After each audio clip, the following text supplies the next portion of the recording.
মানুষ আছে তারা এসেছে, মিডিয়ার বাইরের মানুষরা এসেছে। আজকে প্রথম আমাদের হাউসফুল শো গেছে, এটা আজকে সত্যি কথা, বানায় বানায় বলছি না, আজকে সত্যি সত্যি হাউসফুল গেছে। আর ভীষণ ভালো লাগছে, কারণ আমাদের প্রথম দিনের যে অডিয়েন্সের অবস্থা ছিল তার থেকে আজকে এই দিনে এসে আমাদের অডিয়েন্সের যে অবস্থান হয়েছে এবং আমাদের সিনেমা নিয়ে যেভাবে কথা হচ্ছে সেটা ভীষণ আশার আলো জাগায়।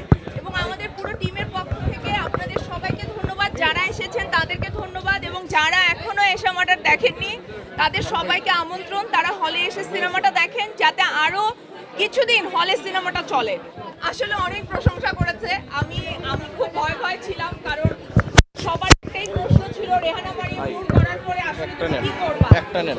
আমার প্রশ্ন ছিল যে আমি আসলে রেহানা মারিয়াম মুভ করার পরে আর কি করতে পারবো, বাট আলটিমেটলি আমার বেশ কিছু ভালো চরিত্র করার সুযোগ হয়েছে। লীনা তারির মতো একটা চরিত্র, এবং লীনাকে সবাই পছন্দ করছে, পূজাকে সবাই পছন্দ করছে এশা হিসেবে, আমাদের প্রত্যেকটা চরিত্রকে সবাই পছন্দ করছে, স্পেশালি আমাদের ভিলেনকে সবাই ভালোবেসে ফেলছে। সো এত স্মার্ট ভিলেন, মানে এত সুন্দর একটা ভিলেন আসলে ইন্ট্রোডিউস হলো ইন্ডাস্ট্রিতে, খুব ভালো লাগছে। সবাই ভিলেনের অনেক প্রশংসা করেছে, আমাদের সবার প্রশংসা করেছে। তো বছর ধরে চিৎকার করছি যে নারী প্রধান গল্পে কাজ করতে চাই, নারী প্রধান গল্পে কাজ করতে চাই। সো রেহানা থেকে শুরু করেছি, আমি চেষ্টা করে যাচ্ছি আমার মিশনে থাকতে। এরকমও না যে আসলে সবসময় আমি প্রোটাগনিস্ট ক্যারেক্টারই করব, বাট আমি ভীষণ কমপ্লেক্স ক্যারেক্টার পছন্দ করি।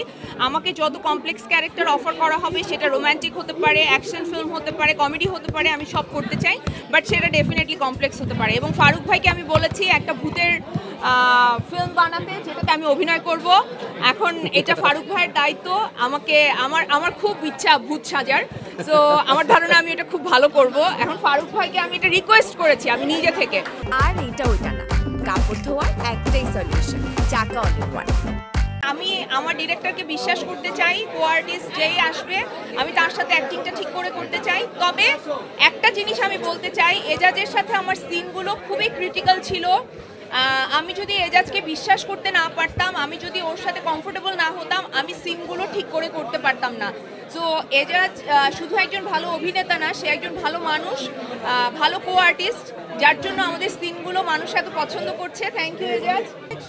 অনেক সুন্দর হয়েছে, মানে এক সেকেন্ড ওঠার কোনো স্কোপ নেই, শুরু করলে শেষ করে বের হতে হবে, এরকম একটা মুভি। ডিফারেন্ট একটা কিছু হওয়া দরকার, আমাদের দেশে এরকম ফিল্মের দরকার। সানি সোনার ভাইকে থ্যাঙ্কস। তা আমাদের শেখানো হয়েছে বাহুমা নামে, যখন আমরা হাসির নাটক করতাম, বুঝছে হাসি দুঃখ কান্না বেদনা প্রেম ভালোবাসা এরকম নাটক বা ফিল্ম না, তোমার অভিনয় তোমার চরিত্রটা তুমি ফুটিয়ে তুলবা। এখানে যে কোনো সিচুয়েশন ছিল, হ্যাঁ এই ফিল্মের কথা যদি বলি, সিচুয়েশনটা ওরকম ছিল, যে কারণে আমি ওইটা শুধু অভিনয় করেছি। সিচুয়েশনের কারণে অনেকে হাসছে বা ডায়লগের কারণে অনেকে হাসছে। এখানে আমার মাথায় একবারও মনে হয় না যে এখানে আমাকে হাসাইতে হবে অথবা কাঁদাতে হবে অথবা কিছু। তো এটা আমি তো আসলে উপভোগ করি, যেহেতু আমি হাসির নাটক বেশি হয়ে যায় আমার করা, তো সব ভালো লাগার তো কোনো অসুবিধা নেই, ভালো লেগেছে।